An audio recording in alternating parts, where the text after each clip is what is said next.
الشیطان الرجیم بسم اللہ الرحمن الرحیم۔ سینشین پر تشریف فرما معتمد عمومی کل ہند مجلس اتحاد المسلمین جناب الحاج احمد پاشا قادری صاحب، معزز رکن اسمبلی جناب ممتاز احمد خان صاحب، معزز رکن اسمبلی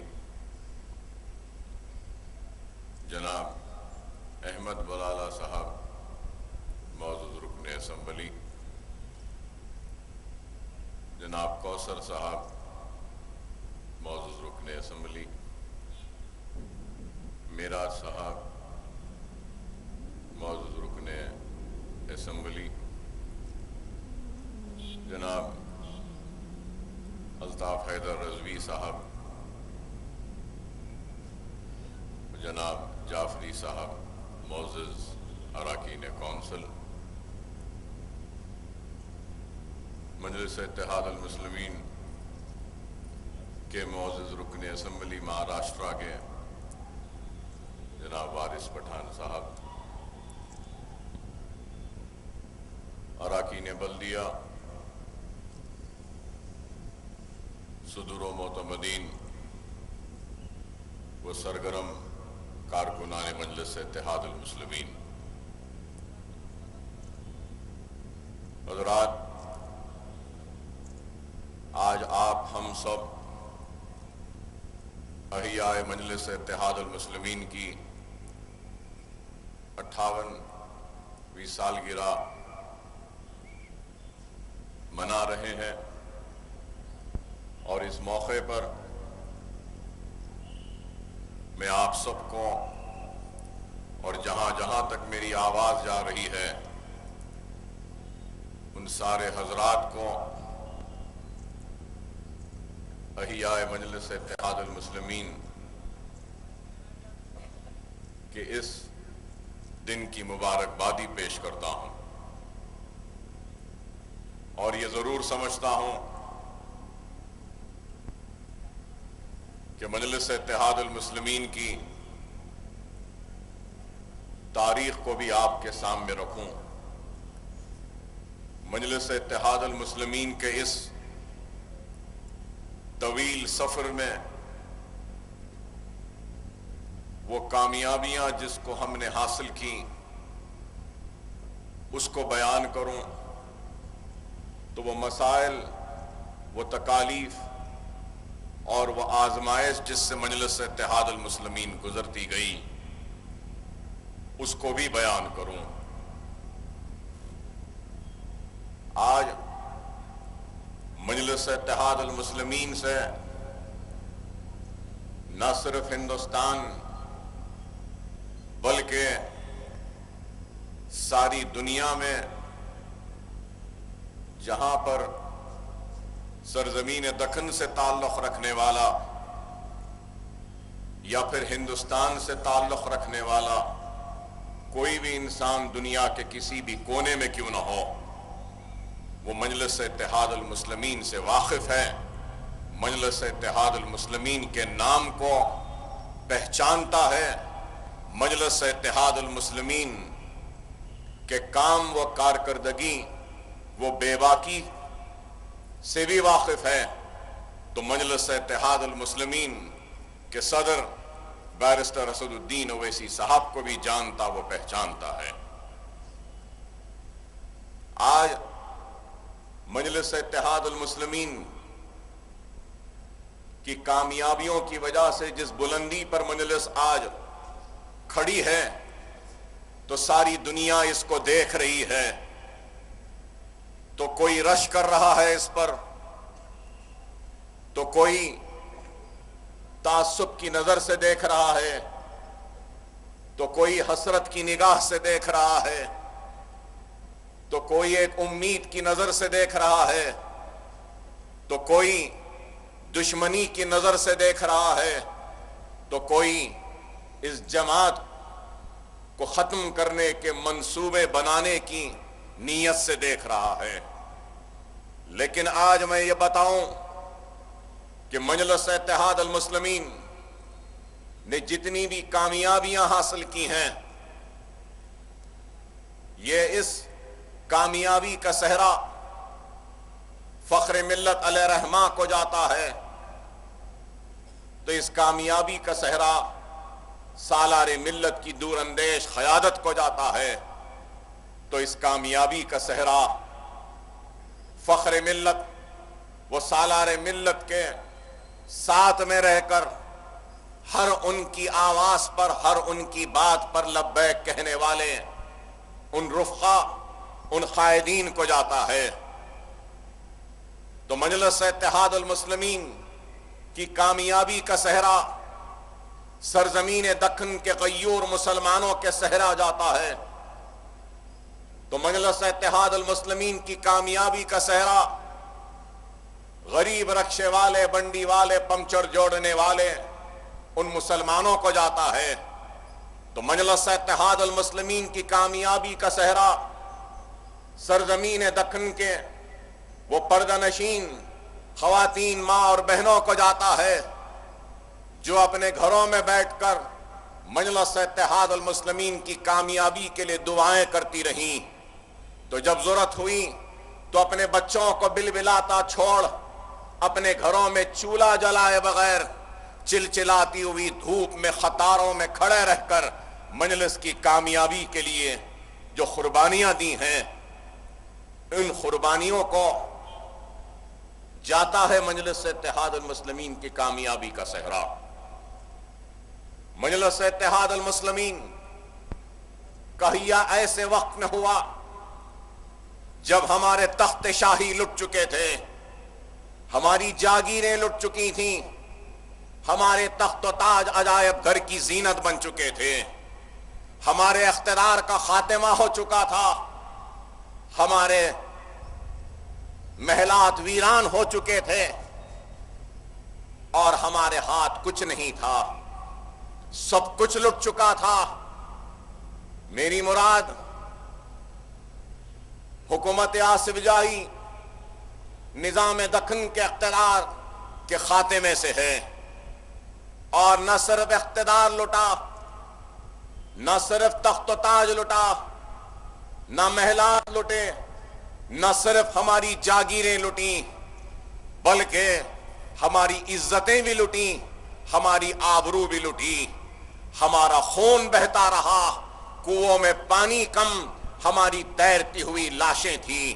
اور جب پنڈت نہرو نے مولانا ابوالکلام آزاد اور پنڈت سندر لال کو بھیجا سرزمین دکن کا دورہ کرنے کے لیے، پولیس ایکشن کی تباہی و بربادی کا جائزہ لینے کے لیے، تو پنڈت سندر لال نے اپنی رپورٹ میں لکھا کہ 1.5 لاکھ مسلمانوں کا، انسانوں کا قتل عام ہوا. ایسی تباہی و بربادی کہ ہندوستان کی آزادی کے تاریخ میں 50,000 سے زائد فسادات ہوئے، جس میں عزتیں لٹیں، عصمتیں لٹیں، جائیدادیں لٹیں، لہلاتی ہوئی کھیتیاں اجڑیں.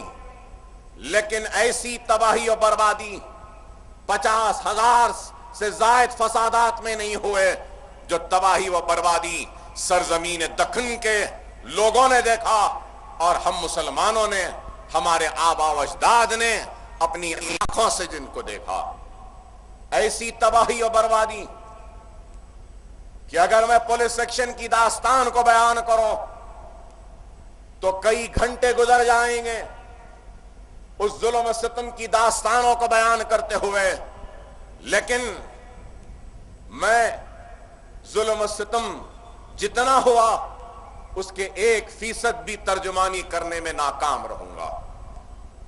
ایسی تباہی و بربادی ہوئی، اور ان تباہی و بربادی میں اگر اس کو ایک جملے میں اگر سمیٹنے کی کوشش کروں تو مولانا ابوالکلام آزاد کا وہ جملہ یاد آتا ہے جس میں مولانا ابوالکلام آزاد نے کہا دکن کا دورہ کرنے کے بعد کہ پولیس ایکشن کی تباہی و بربادی و ظلم ایک ایسا ناسور ہے جو میں اپنے ساتھ اپنی خبر میں لے جاؤں گا.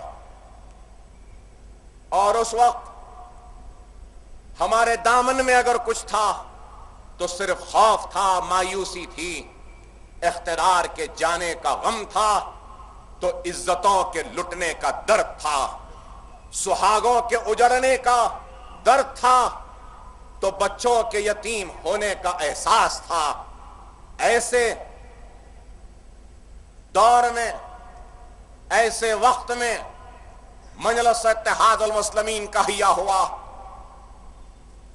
تو لوگوں نے مجلس اتحاد المسلمین کے احیا کے وقت وہ لوگ، وہ افراد جو مجلس کا احیا کر رہے تھے، ان کی قوت، ان کی طاقت بننے کے بجائے کئی لوگ ایسے تھے جنہوں نے کہا کہ کیا ضرورت ہے مجلس اتحاد المسلمین کی.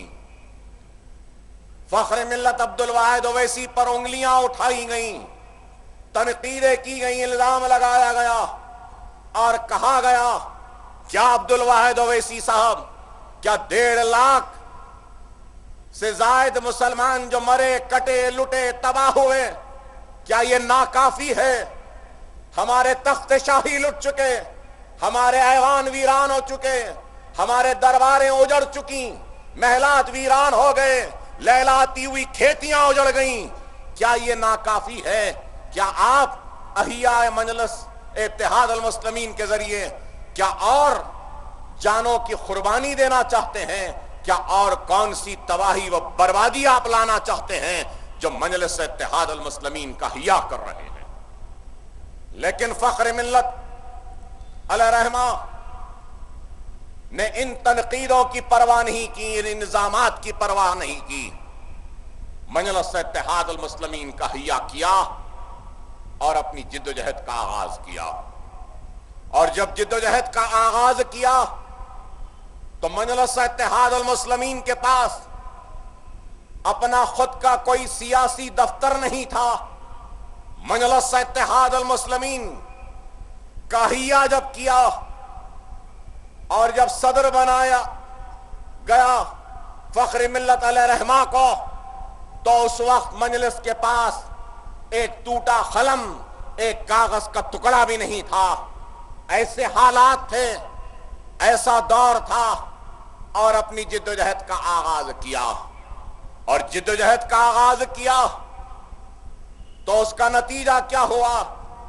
11.5 مہینے کی جیل فخر ملت علیہ رحمہ مولوی عبدالواحد اویسی صاحب کو ملی. چنچل گڑے کی جیل میں 11.5 مہینے 5.5 فیٹ کے کمرے میں نظر بند کر دیا گیا، قید کر دیا گیا. اسی 5.5 فیٹ کے کمرے میں 11.5 مہینے گزارے، گرمی کی تپش کو برداشت کیا، سردی کو برداشت کیا، اور برستے ہوئے بادلوں، گرجتے ہوئے بادلوں کے بارش کے تھپیڑوں کو برداشت کیا، لیکن کبھی اظہار حق سے منہ نہیں موڑا. میں یہ بات ضرور بتانا چاہوں گا نوجوانوں کو کہ مولوی عبدالواحد اویسی فخر ملت علیہ رحمہ سرزمین دکن کے جانے مانے اور چوٹی کے وکیل تھے. اور یہ بھی ضرور کہوں گا کہ محمد علی جناح سرزمین دکن کو آئے تھے ایک مقدمے میں، تو ایک طرف محمد علی جناح تھے تو دوسری طرف عبدالواحد اویسی تھے. اور عبدالواحد اویسی نے ایسا جرح کیا، ایسا مقدمہ لڑا کہ جناح صاحب جس موکل کی پیروی کر رہے تھے اس میں محمد علی جناح کو شکست ہوئی تھی اور مولوی عبدالواحد اویسی کو کامیابی ملی تھی. نظام دکن نے اپنے اس پٹ پر ایسے ہاتھ مار کر کہا کہ سرزمین دکن میں بھی ایسے وکلا ہیں جو محمد علی جناح کو شکست دے سکتے ہیں. ایسے چوٹی کے وکیل مولوی عبدالواحد اویسی اپنی وکالت کو چھوڑ دی، اپنی پریکٹس کو چھوڑ دیا، اور مجلس اتحاد المسلمین کے احیا اور یہ خوف اور مایوسی میں مبتلا مسلمانوں کے ذہنوں سے خوف اور مایوسی کے بادلوں کو ہٹانے کا بیڑا اٹھایا. اور آج مجلس اتحاد المسلمین کا اتنا شاندار دفتر ہے، یہ دارالسلام ہے، یہ اتنی بلند عمارتیں ہیں، تو آج یہ سب کچھ کیسے ممکن ہوا؟ یہ سب کچھ ممکن ہوا تو صرف اور صرف اتحاد کی وجہ سے اور قربانی کی وجہ سے، وہ دور اندیشی کی وجہ سے. لیکن آج ہم کو اپنی تاریخ کو بھولنا نہیں چاہیے. وہ قوم جو اپنے ماضی کو بھلا دیتی ہے تو وہ مستقبل میں کبھی کامیاب و کامران نہیں ہو سکتی. اور ہم کو اپنے ماضی کو یاد رکھنا ہوگا، اپنے تاریخ کو یاد رکھنا ہوگا کہ مجلس اتحاد المسلمین نے اپنی جد و جہد کا آغاز کیا تو مجلس کو جیل ملی، مجلس کے قائدین کو اذیتیں و مصیبتیں ملیں، لیکن مجلس نے ان اذیتیں و مصیبتوں کی پرواہ کیے بغیر کام کیا.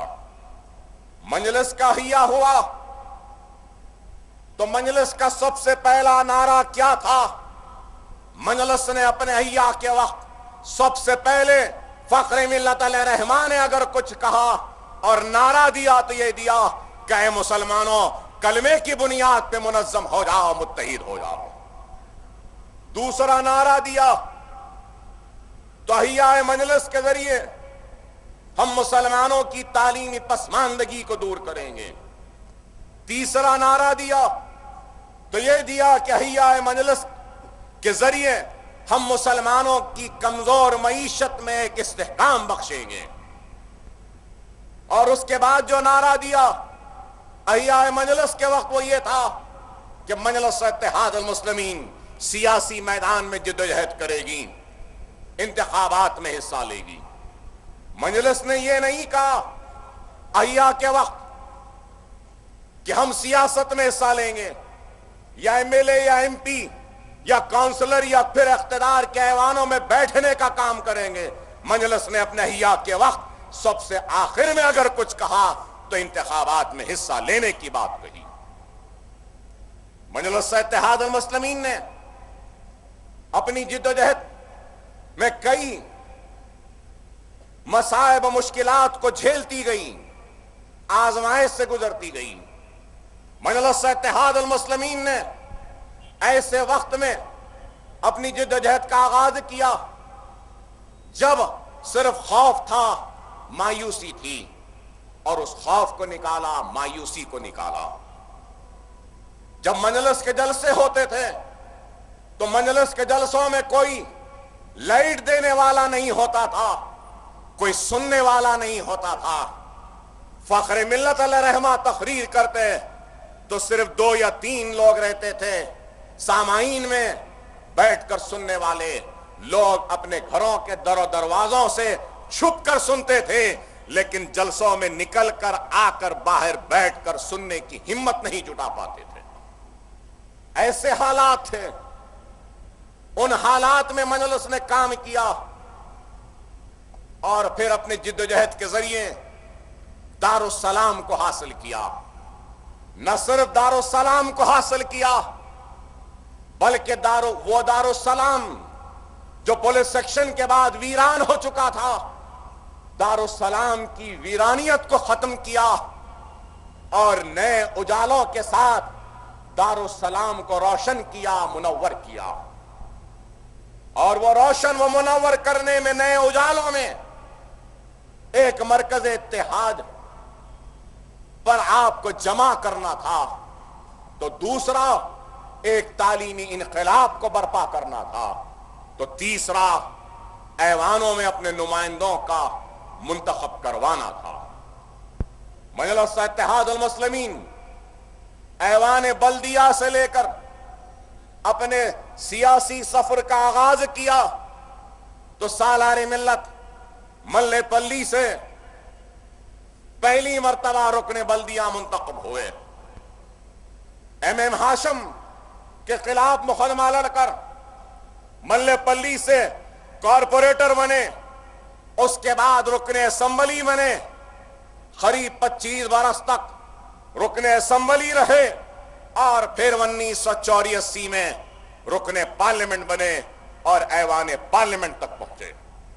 تو آپ اندازہ لگائیے کہ کتنا لمبا اور طویل سفر تھا کہ رکن بلدیہ سے لے کر رکن پارلیمنٹ تک پہنچنا اور مجلس اتحاد المسلمین اور غریب مسلمانوں کی آواز کو ایوانوں میں پہنچانا اور بے باکی کے ساتھ حکومت وقت کے سامنے اپنے مسائل کو رکھنا۔ نوجوانوں یاد رکھو، مجلس اتحاد المسلمین کے طرف دیکھو، مجلس اتحاد المسلمین کے تاریخ اور مجلس کے جدوجہد، مجلس کے قربانیوں کے پیچھے ایک سبق ہے، اس سبق کو سمجھو۔ وہ قوم تخت کے جانے سے تباہ نہیں ہوتی، قوم تاج کے لٹنے سے تباہ نہیں ہوتی، قوم عزتوں عصمتوں کے لٹنے سے ختم نہیں ہوتی، قوم اقتدار کے جانے سے ختم نہیں ہوتی، قوم خون بہنے کی وجہ سے ختم نہیں ہوتی، قوم دولت کے جانے سے ختم نہیں ہوتی، قوم تخت و تاج کے جانے سے ختم نہیں ہوتی۔ مجلس نے یہ دنیا کو بتا دیا، ہم اپنے اقتدار کو جاتا ہوا دیکھتے رہے، مسکراتے رہے، تخت و تاج کو لٹتا ہوا دیکھتے رہے، ہم مسکراتے رہے، عزتوں عصمتوں کو لٹتا ہوا دیکھتے رہے، اپنے آشیانوں کو جلتا ہوا دیکھتے رہے، پھر بھی الحمدللہ کہتے رہے، ہم اپنے گھروں کو تباہ ہوتے ہوئے دیکھتے رہے، پھر بھی الحمدللہ کہتے رہے۔ کیوں کہتے رہے؟ اس لیے کہتے رہے کیونکہ مجلس اتحاد المسلمین وہ سرزمین دکن کے غیور مسلمانوں کی نظروں میں اقتدار عزیز نہیں، تخت عزیز نہیں، تاج عزیز نہیں، عزت عزیز نہیں، عصمت عزیز نہیں، ہمارے لیے سب سے عزیز اگر کوئی چیز ہے اور تھی اس وقت تو وہ ہمارا ایمان تھا۔ ہم نے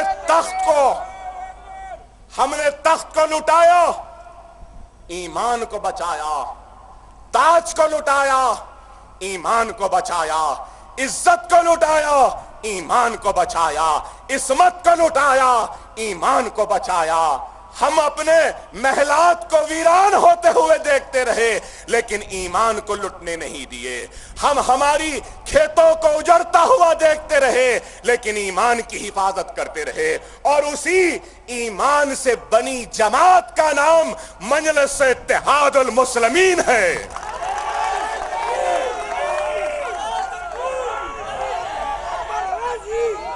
یہ ہے مجلس اتحاد المسلمین۔ یاد رکھو نوجوانوں، چاہے کچھ ہو جائے اپنے ایمان کو لٹنے نہیں دینا۔ ایمان کا مطلب کیا ہے عربی میں؟ زوال شکست کو ایمان کہتے ہیں، زوال شکست کو ایمان کہتے ہیں۔ ایمان اتنا مضبوط کرو کہ تم شکست کو زوال دے سکو۔ یہ مجلس اتحاد المسلمین ہے جو شکست کو زوال دیتی ہے۔ مجلس اتحاد المسلمین ایک طاقت بن کے ابھر رہی ہے۔ تو کیوں بن کے ابھر رہی ہے؟ مجلس کے پاس اخلاص ہے، مجلس کے پاس خلوص ہے، مجلس کے پاس اپنے بھائیوں کے درد کا احساس ہے، ان کے تکلیف کا احساس ہے، ان کے سینوں میں سلگتی ہوئی آگ کے گرمی اور اس کے تپش کا احساس ہے۔ مجلس اتحاد المسلمین آپ کے دلوں کی آواز ہے، اور آج مجلس اتحاد المسلمین اگر ہندوستان کے کونے کونے میں جا رہی ہے تو مجلس کوئی نیا فارمولا لے کر نہیں جا رہی ہے، مجلس کوئی نئی ترکیب لے کر نہیں جا رہی ہے۔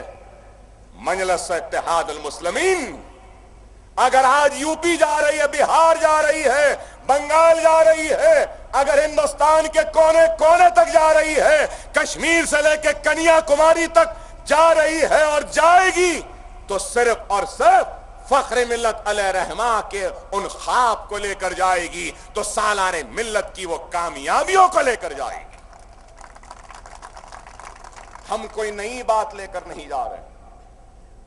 آج میں چیلنج کرتا ہوں اور پوچھنا چاہتا ہوں ہندوستان کی ہر سیاسی جماعت سے، بتاؤ کون سی ایسی سیاسی جماعت ہے جس کا اتنا بڑا دفتر ہے؟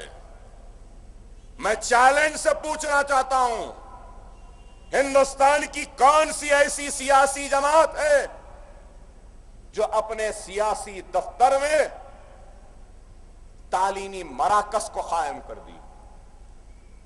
کون سی ایسی سیاسی جماعت ہے جس کا خود کا دواخانہ ہے؟ کون سی ایسی سیاسی جماعت ہے جس کا خود کا میڈیکل کالج ہے؟ کون سی ایسی سیاسی جماعت ہے جس کا خود کا انجینئرنگ کالج ہے؟ کون سی ایسی سیاسی جماعت ہے جس کا خود کا ایم بی اے کالج ہے؟ کون سی ایسی سیاسی جماعت ہے جس کا فارمیسی کالج ہے؟ کون سی ایسی سیاسی جماعت ہے جس کا خود کا کالج آف آرکیٹیکچر ہے؟ کون سی ایسی سیاسی جماعت ہے جس کا نرسنگ کالج ہے؟ کون سی ایسی سیاسی جماعت ہے، میں پوچھنا چاہتا ہوں، جو غریب بچوں کے لیے مفت تعلیم کا انتظام کے لیے مدرسے اسکولز چلا رہی ہے؟ کیا ہے کوئی؟ ارے آج مجلس نے یہ کام کیا، ارے یہ عمارتیں کھڑی ہیں اپنی بلندی کے ساتھ، تو مجھے صرف سالار ملت کا وہ جملہ یاد آتا ہے، کاش کہ اللہ نے تھوڑی مہلت دے دی ہوتی سالار کو، تو یہ عمارتوں کو کھڑا ہوا دیکھ سکتے۔ پورے چھت پڑ چکے تھے ان عمارتوں کے، بار بار مجھے ایک ہی جملہ کہتے تھے، میاں یہ عمارت کب مکمل ہوگی؟ میاں یہ عمارت کب مکمل ہوگی؟ میاں اس عمارت کو مکمل کر دو۔ میں کہتا تھا ہاں بابا کر رہے ہیں، جتنا جلدی ہو سکتا کر رہے ہیں۔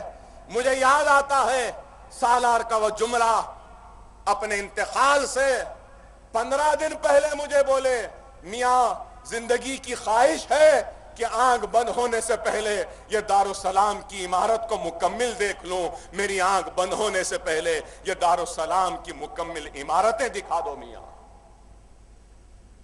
ارے یہ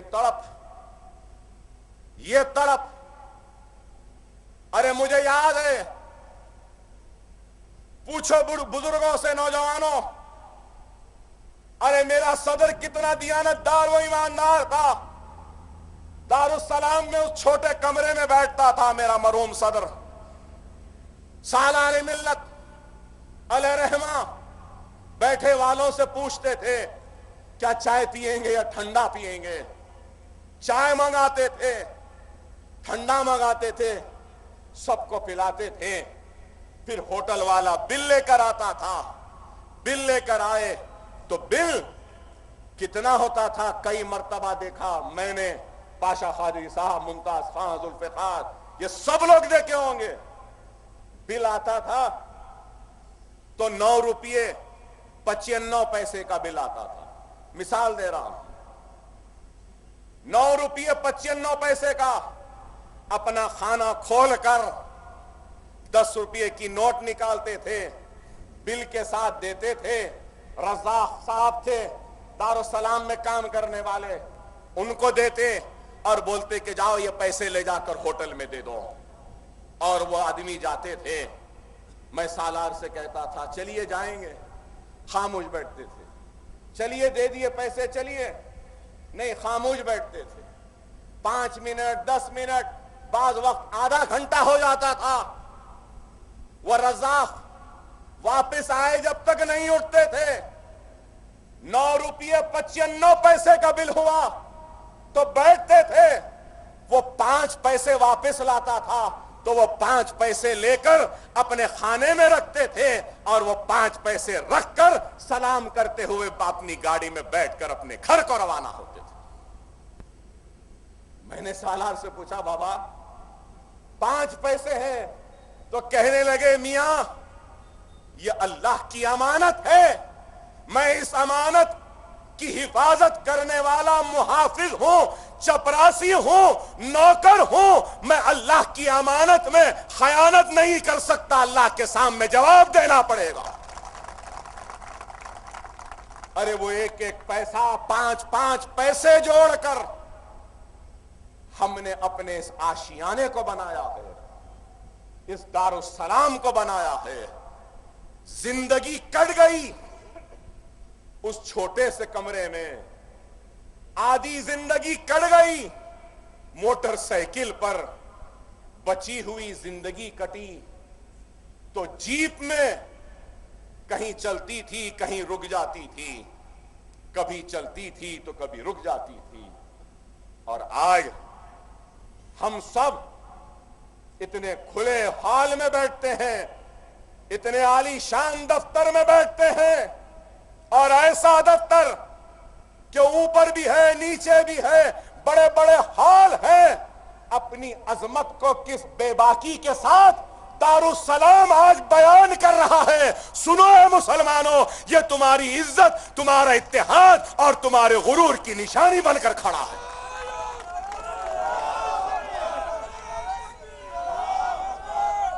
ارے نوجوانوں تم کو نہیں معلوم, جب انجینئرنگ کالج ملا تو سالار اس کونے کے کمرے میں بیٹھتے تھے, تو یہ ہال, اس کے پیچھے کا ہال, یہ ٹیپسٹ صاحب جو بیٹھتے ہیں, خواتین کا ہال, یہ سب کچھ انجینئرنگ کالج کے لیبس تھے. اور وہ وہاں جو جھاڑ ہے, اس جھاڑ کے نیچے انجینئرنگ کے بچوں کو بٹھا کر پڑھایا کرتے تھے. میڈیکل کالج ملا تو وہاں پہ مرغیوں کے کھڑاڑے تھے 2, ان کھڑاڑوں میں میڈیکل کالج قائم کیا. تو لوگوں نے کہا جھاڑ کے نیچے مرغی کے کھڑاڑوں میں بٹھا کر کیا تم ڈاکٹر و انجینئر بناؤ گے صلاح الدین اویسی؟ لوگوں نے ہمارا مذاق اڑایا, خے مارے. کئی لوگوں نے تو یہاں تک کہہ دیا تھا رکشے والے, بنڈی والے, پنچر جوڑنے والے, جاہلوں کی جماعت ڈاکٹر بنائے گی. رکشے والے کیا ڈاکٹر بنا سکتے ہیں؟ کیا بنڈی والے انجینئر بنا سکتے ہیں؟ اے دنیا دیکھ لے, آج رکشے والوں نے, بنڈی والوں نے, پنچر جوڑنے والوں نے ہندوستان بھر میں اپنا پیغام دے دیا کہ ہم رکشے والے ہیں تو کیا ہوا, ہم بنڈی والے ہیں تو کیا ہوا, ہم پنچر والے ہیں تو کیا ہوا, ہم ڈاکٹرز و انجینئرز بنا رہے ہیں.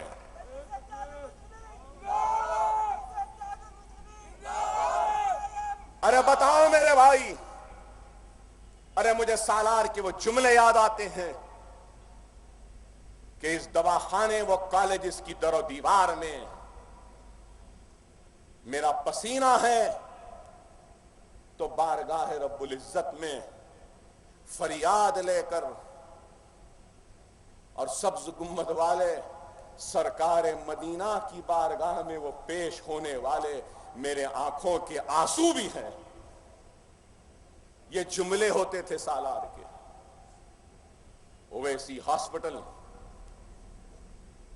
اسرا ہاسپٹل, آج میں پرسوں ہی بیٹھ کر گن رہا تھا, آج تک کبھی نہیں گنا.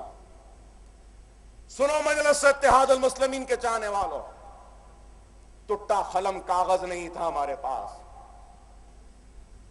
میڈیکل کالج, اویسی ہاسپٹل, اسرا ہاسپٹل, ہمارے ہیلتھ سینٹر, ان سب کو لے لیں تو مکمل رقبہ کتنا ہے آپ کو معلوم؟